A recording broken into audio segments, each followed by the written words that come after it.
Most of what wears you down isn't happening outside of you, it's happening in your own mind. It's not the missed opportunity, the unread message, or the sudden shift in someone's tone. It's what you make those things mean. It's the constant mental rehearsal of arguments that never happen. It's the stories you build around someone's silence, the pressure to control every outcome, and the invisible expectation that if you just try hard enough, you can keep life from falling apart. But here's the truth the Stoics knew well. The more you chase control over what you were never meant to hold, the more you lose control over the only thing that's ever truly been yours, yourself. And that's where most people go wrong. They pour their attention into what is outside, not realizing that every ounce of that attention is energy they're giving away. But how often do we live like that's actually true? If you've ever felt like you're carrying too much, like your mind is constantly racing, like peace is something you have to earn, then maybe it's time to remember that peace isn't found by fixing everything around you. It's found by focusing on what's within your control and letting go of what isn't. And if that shift speaks to something deeper in you, consider subscribing as a quiet commitment to yourself, a reminder that clarity, intention, and inner stillness are things worth returning to again and again. We're taught that control is strength, that if we can stay one step ahead, plan perfectly, manage everyone's expectations, and fix what's broken fast enough, then maybe, just maybe, we'll be okay. That nothing will fall apart, that pain won't catch us off guard. But that's not strength. That's fear wearing a convincing mask. And fear doesn't whisper, it commands. It says, hold tighter, do more, think faster. It convinces you that safety comes from control, that peace is something earned by always staying alert. But underneath all that tension is a simple, painful truth. We're not in control of most of what happens around us. And the more we try to be, the more we suffer. Because fear is greedy. It doesn't want to share your mind with presence. It doesn't leave room for calm. It convinces you to grip harder when things begin to shift, to hold conversations in your head that haven't happened, to second-guess someone's silence, to brace for impact that may never come. But what fear never tells you is that you'll burn out trying to hold things that were never yours to carry. And so we keep tightening. We tighten our schedules, our relationships, our expectations. We tighten our grip on how we think life should go. We monitor every detail, micromanage every possibility. But life doesn't respond to pressure. It responds to presence. You can't control how someone speaks to you or whether they understand you. You can't control if plans fall apart, if people change, or if the world gives you what you think you've earned. You can't control the timing of your life or whether someone replies when you need them to. These things, no matter how much we obsess, don't bend to our will. And the more we try to hold them, the more they slip through our fingers.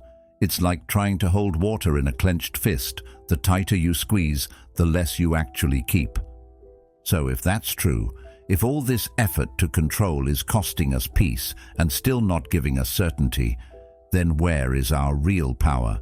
If the outside world is unpredictable and messy, what can we actually influence? The Stoics had an answer. They didn't chase control over events. They studied how to respond to those events. Marcus Aurelius said, "You have power over your mind, not outside events. Realize this, and you will find strength." That sentence, if truly lived, changes everything. Because what it suggests is this: your power has never been in managing life. It's been in meeting life. You meet it through your breath, through your values, through your ability to choose presence over panic, clarity over chaos. And that's not passivity, it's precision. Most of us are being led not by wisdom, but by habit. Not by clarity, but by fear that's been rehearsed so many times, we've mistaken it for instinct. We react quickly and emotionally because we've never learned to pause. But the truth is, you don't have to react to everything. You don't have to carry every emotion that walks through your door. You don't have to chase closure from people who don't know how to give it. You don't have to explain yourself to those committed to misunderstanding you. These are hard truths, but they're also freeing. Because when you stop fighting for control, you make space for something better: acceptance. Now, acceptance is not resignation. It doesn't mean you stop caring or give up. It means you stop arguing with reality. You stop adding layers of suffering to the pain that already exists. You stop telling yourself that life must go exactly according to plan in order to be meaningful. Epictetus said, "It's not what happens to you, but how you react to it that matters." He wasn't being dismissive. He was being precise. The world will be the world. People will be people. Chaos will visit and storms will come. But your mind, that's yours to guard. That's the terrain where peace is either created or destroyed. And most people don't even know they have that choice. Real control, the kind that brings freedom, doesn't come from holding everything tightly. It comes from knowing what to release. It comes from choosing where to put your attention, from deciding day by day what deserves your energy and what doesn't. You'll still feel anger, disappointment, sadness, but you'll respond to those emotions with clarity instead of being swept away by them. You'll start to notice when you're trying to solve things that don't belong to you. You'll catch yourself gripping a moment, and in that recognition, you'll breathe. That's the beginning of self-mastery. It's not glamorous, it doesn't shout, but it lasts. And slowly, something shifts. The need to manage others softens. The obsession with outcomes loosens. And in that quiet space where panic used to live, you find something rare: peace that doesn't depend on circumstance, confidence that doesn't depend on control, a sense of direction that doesn't waver when life doesn't listen. That's what the Stoics were pointing to, not detachment from life, but alignment with it. Not indifference, but presence, because you can spend your whole life chasing the illusion of control, or you can learn to lead yourself from the inside out. One thought, one breath, one choice at a time. Ever finish a quiet day feeling mentally drained? Nothing loud happened, no big arguments, no emergencies, just that dull, worn-out feeling that settles in your chest like fog, and you wonder, why am I so tired? The answer, more often than not, is hidden in the places your mind wandered. You weren't physically running, but your thoughts were. They ran through imaginary conversations. They rehearsed how you'd respond if someone finally said what you wished they would. They scanned the tone of a text, reread a pause in someone's voice, searched for meaning in a glance that probably meant nothing at all. And somewhere in between all that internal noise, your peace got swallowed. It's not what happened that wore you down. It's what almost happened. What you feared might happen. What you assumed someone else meant but never actually said. It's the weight of stories that were never yours to live, yet you carried anyway.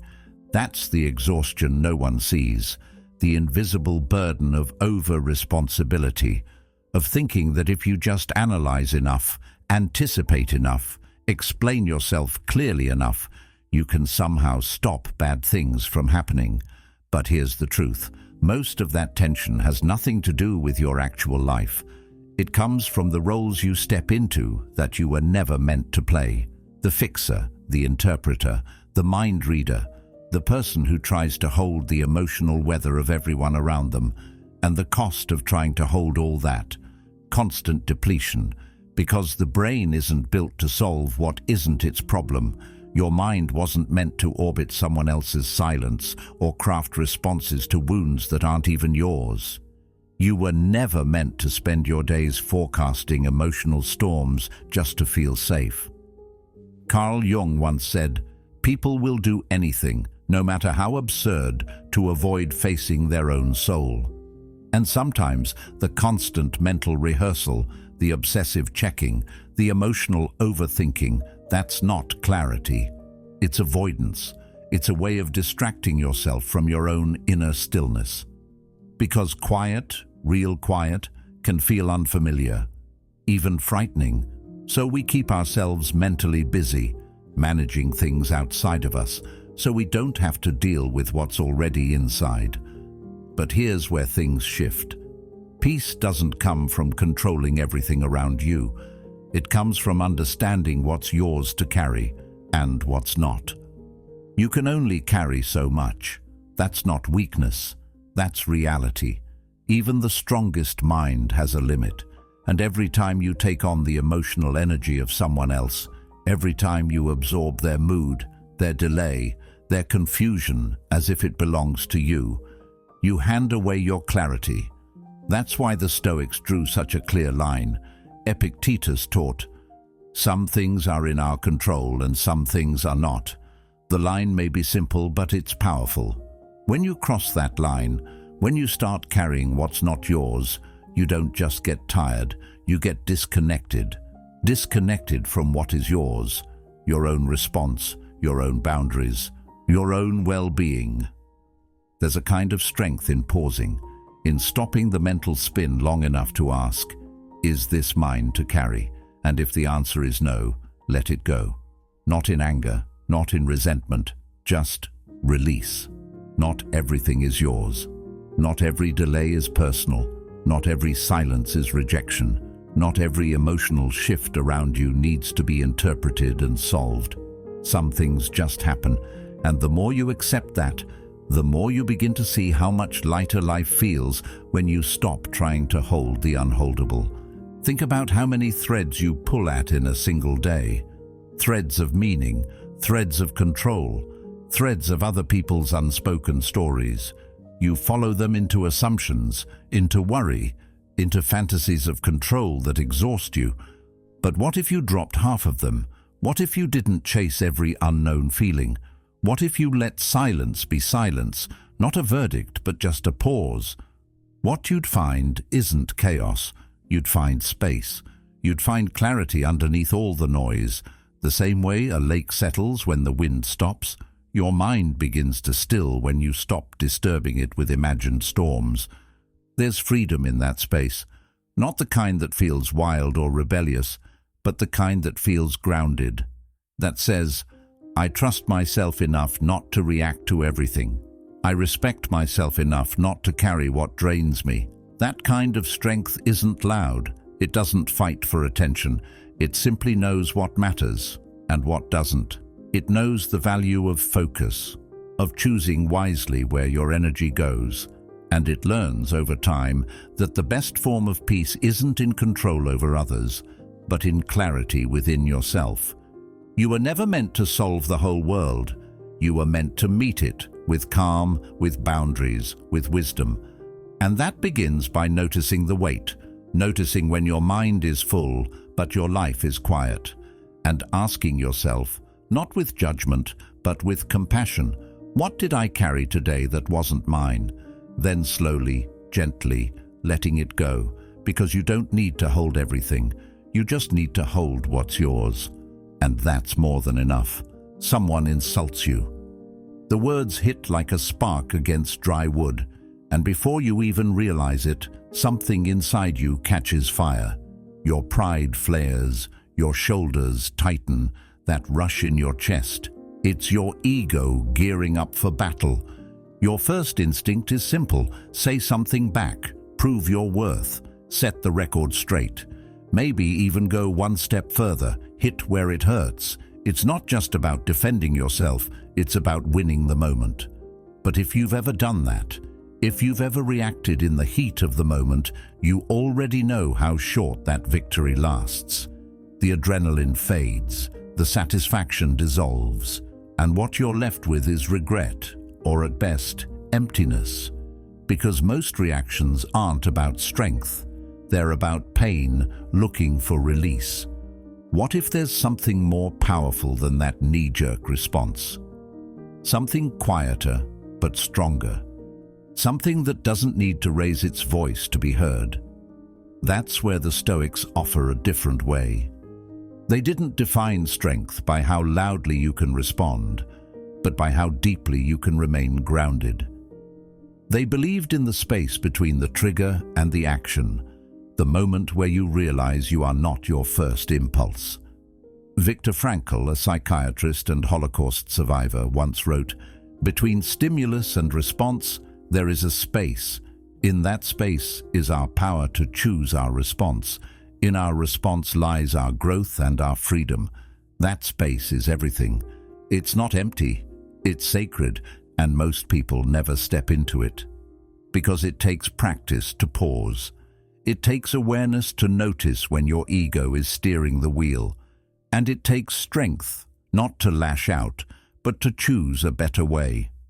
You don't need to absorb someone's mood.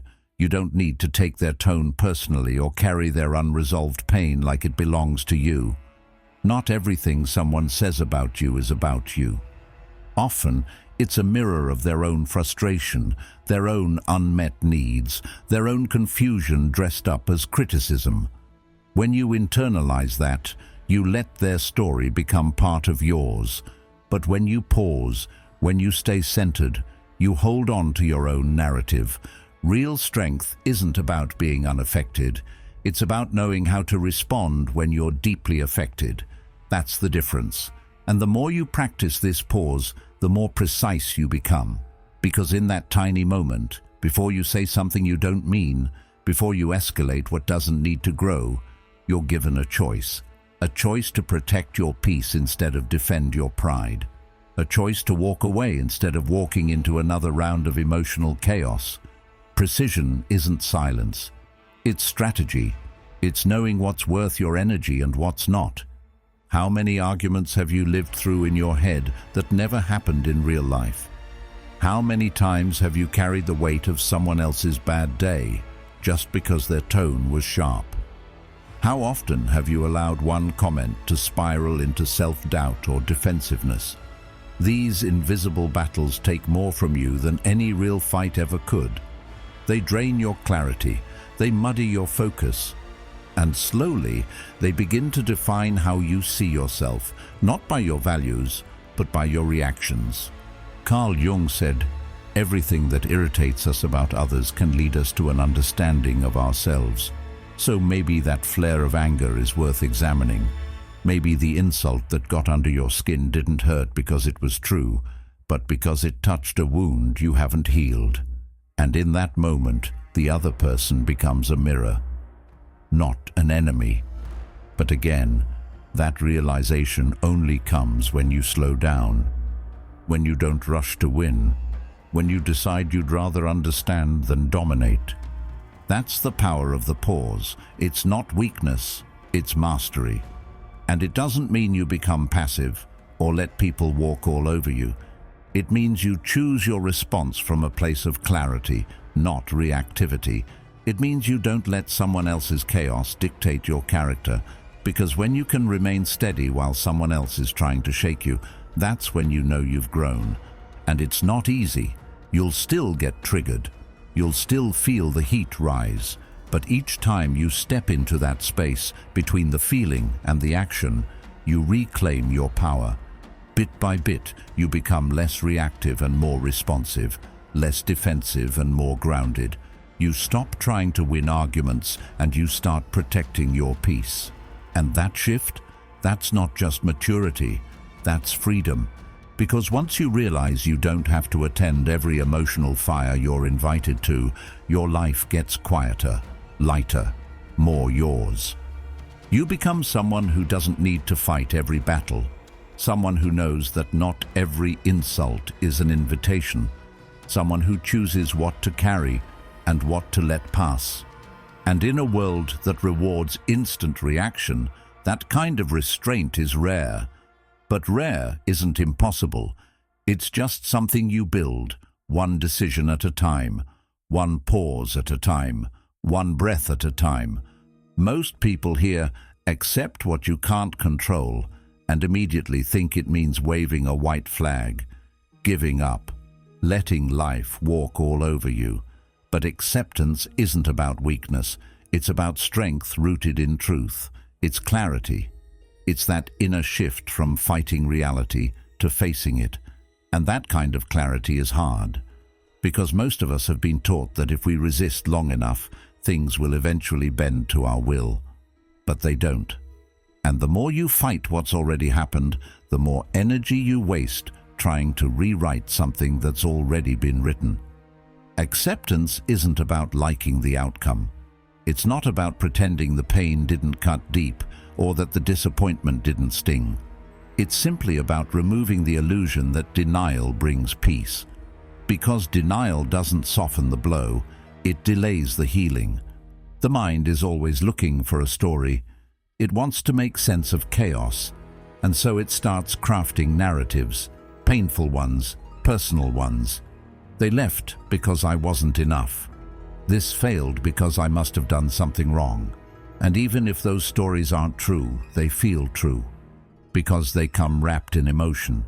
But the truth is, most suffering doesn't come from the event itself. It comes from the meaning we give it.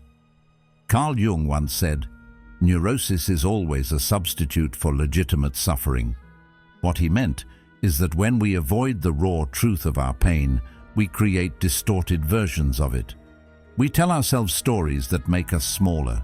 We create explanations that make the pain our fault, just so it feels like we still have control. But what if you let go of the story? What if you stopped trying to explain why it happened and just said, "It happened"? No sugarcoating, no fantasy, no bargaining, just that still, uncomfortable honesty. This is what it is. That's what acceptance really is. The willingness to sit with the truth, even when it doesn't make you feel good. Because clarity doesn't always feel good, but it does set you free. When you stop resisting what is, you stop leaking energy into what isn't. And that energy, you get to redirect it into healing, into action, into forward movement. The human mind will do almost anything to avoid that stillness, that uncomfortable gap where you admit something is over. A plan didn't work. A person isn't coming back. A version of your life you imagined just dissolved. And in that space, there's grief. But there's also space. Space to rebuild. Space to return to yourself. That's where growth begins. Not in the fantasy, but in the aftermath. Not in controlling what happened, but in choosing how you meet it now. The Stoics knew this well. Epictetus taught that it's not events that disturb us. It's our judgments about them. So if you change the story, you change your experience. That doesn't mean you pretend you're not hurt. It means you stop multiplying your pain with layers of resistance. "It shouldn't have gone this way" becomes "it went this way." And from that place, you're finally grounded in the present. And the present is the only place where anything can change. It's easy to confuse control with strength. But sometimes real strength looks like letting go. Not because you don't care, but because you finally accepted what's not yours to hold. There's a quiet kind of power in that. The kind that doesn't try to fix the unfixable. The kind that doesn't chase closure where none exists. The kind that can sit in the middle of unanswered questions without demanding an explanation. Because clarity isn't about certainty, it's about honesty. You start to see that peace isn't earned through control, it's found in acceptance. And that acceptance doesn't mean staying stuck. It means finally giving yourself permission to move forward. Not by dragging the past with you, but by recognizing that you don't need every chapter to end with resolution. Some things end messy. Some people leave without explanation. Some dreams fall apart without warning. But none of that defines your worth. And none of that has the power to break you unless you hand it that power. When you accept what is, you return to your power. You stop spending your days trying to bend life to your expectations. You stop rehearsing old conversations and start writing new ones. You stop blaming yourself for what you couldn't prevent, and start focusing on what you can build now. That shift is small, but it changes everything. You stop running, you stop hiding, and for the first time in a long time, you actually show up, fully, here. Now, acceptance doesn't erase the past, but it does release your grip on it. It allows you to stop bracing against the present moment as if it's your enemy. It lets you breathe, and in that breath, there's space. Space for stillness, space for healing, space to stop asking, why did this happen? And start asking, what can I do with where I am now? That's the beginning of wisdom. The moment you choose presence over perfection. The moment you stop arguing with life and start learning how to live it. Plato once wrote, "Truth is the beginning of every good, and sometimes that truth hurts. But once you face it, you're no longer bound by it. You're no longer spinning in stories or waiting for the world to fix itself. You're simply here, in this moment, in your life, choosing to move forward, not because everything is okay, but because you finally accepted that not everything has to be. You can't lead your environment if you're constantly being pulled by your reactions. You can't find stillness if every mood, comment, or delay from the outside world sets your inner world on fire. That's the trap so many people live in, believing they'll feel peace once everything around them calms down. But life rarely offers that kind of quiet. What it gives instead is tension, unpredictability, and the daily challenge of staying anchored in a world that rarely plays by the script you imagined.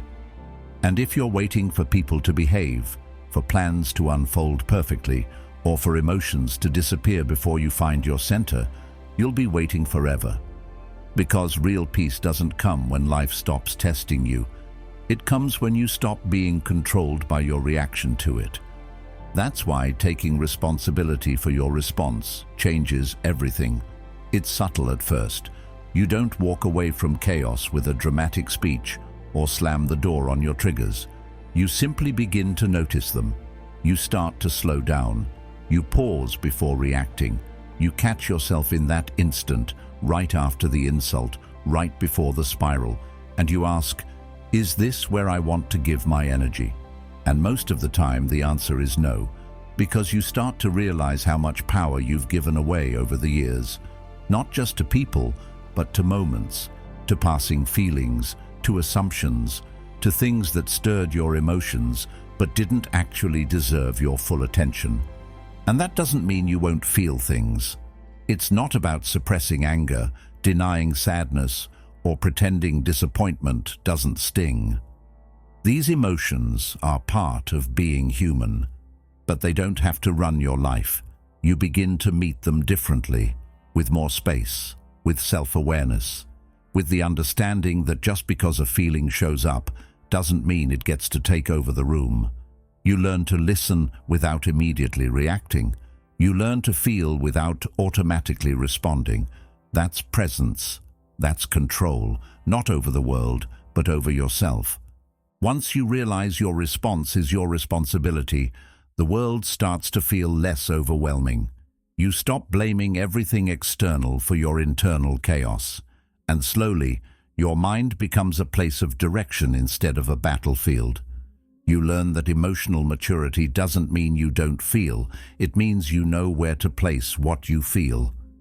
It becomes a daily practice, not a one-time decision, but a continuous choice, to pay attention to your thoughts, to direct your focus, to choose which story gets magnified and which ones you let go. Carl Jung once said, "Until you make the unconscious conscious, it will direct your life and you will call it fate."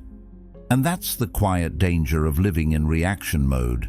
You think life is just happening to you, when really, you're handing over the wheel every time you don't pause. But the moment you stop and breathe, even for a second, something shifts. You remember you're not powerless. You remember that control isn't found in what they do or what happens next. It's found in your next thought, your next word, your next breath. So the next time you feel overwhelmed, ask yourself, where is my control right now? And be honest, because it's easy to say we've lost control when really we've just misplaced it. If your control is in trying to predict someone's response, in rewriting the past, or in waiting for life to feel fair, you'll always feel powerless. But if it's in your breath, in the way you talk to yourself, in the story you're telling in this moment, then you're not out of control at all. You're just learning how to reclaim it. This isn't easy work. It doesn't come with applause. Most of the time, no one sees you choosing peace over pettiness, silence over escalation, or thoughtfulness over instinct. But those small choices, that's what defines who you become. That's how inner leadership is built. Quietly, repeatedly, with presence, with self-respect, with the understanding that you may not get to decide what life throws at you, but you do get to decide who you are when it arrives. And that decision, made again and again, is where true power lives. You don't need control over everything to feel powerful. You just need to stop giving your power away to what was never yours to begin with. Real strength lives in how you choose to show up, even when the world doesn't go your way. If this message grounded you, stay in this space. There's another video on the screen that will take you even deeper. Watch it next. Your peace is worth the time.